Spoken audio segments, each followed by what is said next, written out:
Luluwas nga pala kami ni nanay ko, mga katindahan, at yung nakikita ninyo nga dyan na nakaupo na blonde ang buhok is yan yung nanay ko, mga katindahan. Di ba nakikita ninyo sa mga vlogs ko kapag lumuluwas ako, is si nanay ko yung kasama ko at ganyan nga, yan ang palatandaan natin mga katindahan, yung blonde yung buhok niya.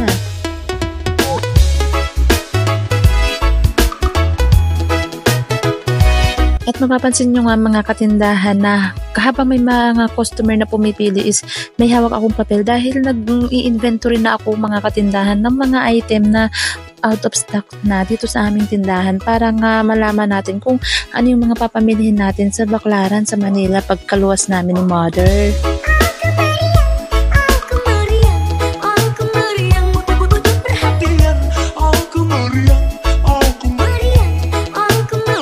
Marami na kasing kulang-kulang na mga paninda dito sa aming tindahan. Kaya naman, kailangan na rin talaga namin makaluwas at makapamili ng mga paninda. Lalong-lalo na nga mga katindahan, wala na kaming mga shorts, wala na kaming mga bargain na mga pangbata, mga bra, ganyan, payong, bags, ganyan. Tapos, kaunting uniform, tapos kaunting mga accessories, mga ganyan mga katindahan yung papamilihin namin kung ano yung mga wala nga dito.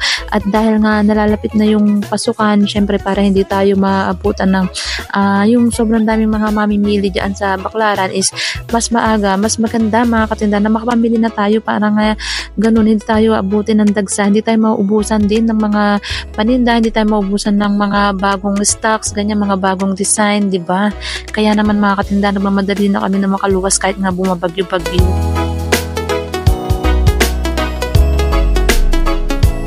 Laking pasasalamat ko na nga lang mga katindahan dahil ang katuwang ko dito sa ating pagtitinda ay ito nga aking mister, diba? So hindi ako mangangamba na may iwan dito ay yung alam mo yun na baka hindi mapapagkatiwalaan, ganyan syempre, diba?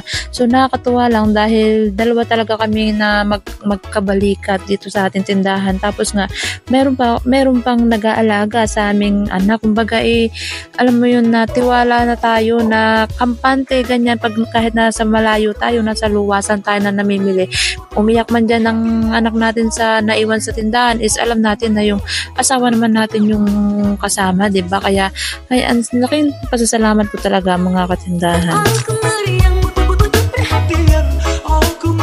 Nakakatuwa nga rin mga katindahan dahil kapag nga nandito si Modra sa amin, pagka siya pumupunta dito, tinutulungan niya rin naman kami dito sa gawain dito sa tindahan, lalo na pagka ganyan na nakikita niya na maraming customer, so nag-a-assist din siya. Tapos pag nakita niyang malikabok yung mga paninda, yung nililinisan niya rin, nakakatindahan, di ba nakakatuwa?